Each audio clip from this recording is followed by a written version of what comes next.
Hello students, আমি প্রীতিপাল জ্ঞানজ্যোতি coaching সেন্টারের পক্ষ থেকে তোমাদের সকলকে জানাই আরও একবার স্বাগত। তো আজকে আমি তোমাদের সঙ্গে যে টপিকটা নিয়ে আলোচনা করব সেটা হচ্ছে সেকেন্ড সেমিস্টারের মেজর এডুকেশনের একটি অতি গুরুত্বপূর্ণ টপিক। ঠিক আছে, টপিকটি হচ্ছে ভাববাদ অর্থাৎ আইডিয়ালিজম। আইডিয়ালিজম বলতে আমরা কি বুঝি? তো দেখো, ভাববাদ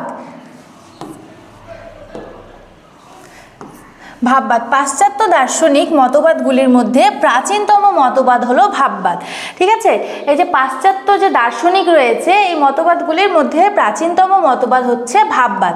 বস্তুত এটি একটি বিশিষ্ট দৃষ্টিভঙ্গি। তো এটা কি একটি বিশিষ্ট দৃষ্টিভঙ্গি? হ্যাঁ, শিক্ষাতত্ত্বে ভিত্তি রচনা, বিশেষ করে শিক্ষার লক্ষ্য নির্ণয়ে ভাববাদী দার্শনিকদের গুরুত্ব অপরিসীম। ঠিক আছে, দেখো, শিক্ষার যে আমাদের বিভিন্ন লক্ষ্য থাকে সেই সব লক্ষ্য নির্ণয়ের ক্ষেত্রে ভাববাদী দার্শনিকদের গুরুত্ব কিন্তু অপরিসীম। এখানে রয়েছে ভাববাদের ইংরেজি প্রতিশব্দ হচ্ছে আইডিয়ালিজম। ঠিক আছে, আমি আগেও বলেছি ভাববাদের ইংরেজি প্রতিশব্দ হচ্ছে আইডিয়ালিজম। এর মূলেই আছে আইডিয়াস বা ভাব। ঠিক আছে, অর্থাৎ যে তত্ত্ব আইডিয়াস বা ভাবকে কেন্দ্র করে গড়ে ওঠে সেটি হচ্ছে ভাববাদ বা আইডিয়ালিজম।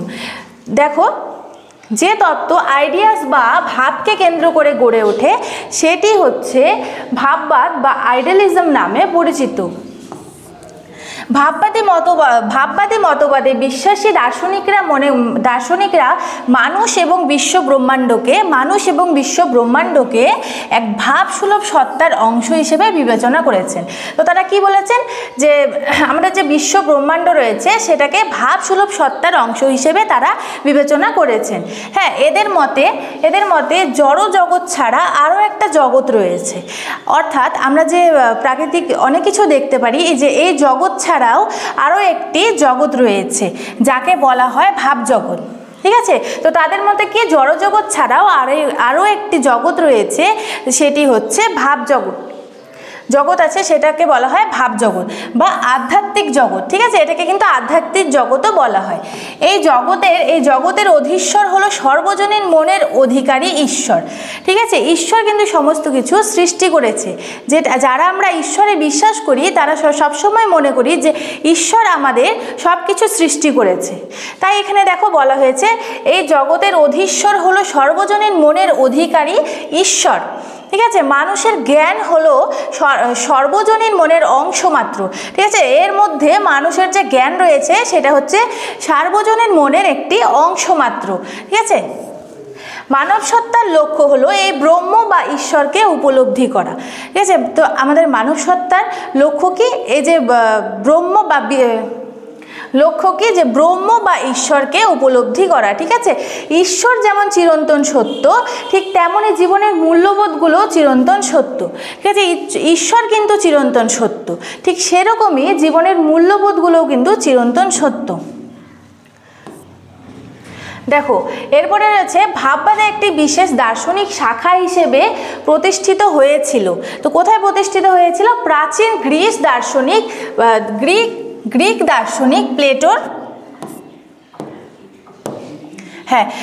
দার্শনিক প্লেটোর অধিবিদ্যায় ভাবের জগতে সত্যের অধিষ্ঠান তত্ত্বের মাধ্যমে। ঠিক আছে, তাহলে ভাববাদ একটি বিশেষ দার্শনিক শাখা হিসেবে প্রতিষ্ঠিত হয়েছিল প্রাচীন গ্রিক দার্শনিক প্লেটোর অধিবিদ্যায় ভাবের জগতে সত্যের অধিষ্ঠান তত্ত্বের মাধ্যমে। ঠিক আছে, তো এখানে ভাববাদীদের কাছে ম্যাটার অ্যান্ড বডি অপেক্ষা মাইন্ড অ্যান্ড সোল অনেক বেশি গুরুত্বপূর্ণ। ঠিক আছে, মাইন্ড অ্যান্ড সোল অতি গুরুত্বপূর্ণ।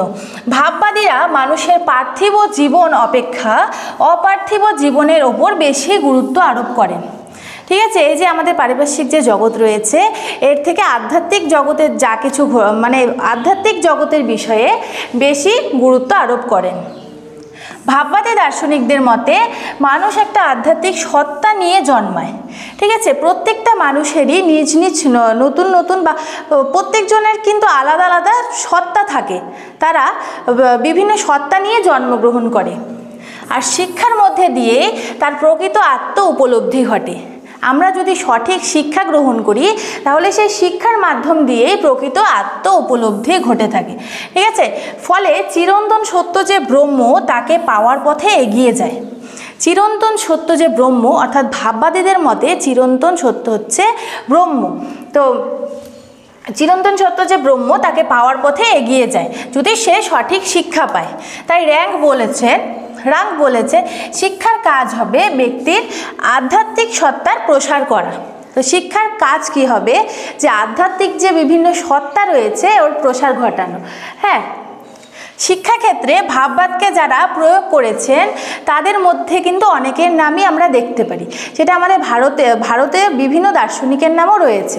তো তারা হচ্ছেন, তাদের মধ্যে উল্লেখযোগ্য হচ্ছে প্লেটো, কমেনিয়াস, কান্ট, ফ্রয়েবেল, রবীন্দ্রনাথ ঠাকুর, গান্ধীজি, বিবেকানন্দ প্রমুখের নাম বিশেষভাবে উল্লেখযোগ্য। ঠিক আছে, দেখো শিক্ষাক্ষেত্রে যে ভাববাদকে যারা প্রয়োগ করেছেন অর্থাৎ ভাববাদ যারা প্রয়োগ করেছেন তাদের মধ্যে উল্লেখযোগ্য হচ্ছে প্লেটো, কমেনিয়াস, কান্ট, ফ্রয়েবেল, আমাদের রবীন্দ্রনাথ ঠাকুর, গান্ধীজি, বিবেকানন্দ প্রমুখের নাম বিশেষভাবে উল্লেখযোগ্য। ঠিক আছে, তো ভাববাদের যে আলোচনা ছিল, সেই ভাববাদ যে আলোচনা করলাম সেই বিষয়টা এইটুকুনি ছিল। হ্যাঁ, ভিডিওটি শেষ করার আগে তোমাদের ছোট্ট একটা ইনফরমেশন দিতে চাই। তোমরা যদি আমাদের জ্ঞানজ্যোতি কোচিং সেন্টারে অনলাইনে যুক্ত হতে চাও তাহলে দেখো স্ক্রিনে দুটো নাম্বার রয়েছে, এই দুটো নাম্বারের মধ্যে তোমরা যোগাযোগ করতে পারো। এটা আমাদের জ্ঞানজ্যোতি কোচিং সেন্টারের অফিসিয়াল হেল্পলাইন নাম্বার। তো ভিডিওটি শুরু থেকে শেষ পর্যন্ত দেখার জন্য থ্যাংক ইউ।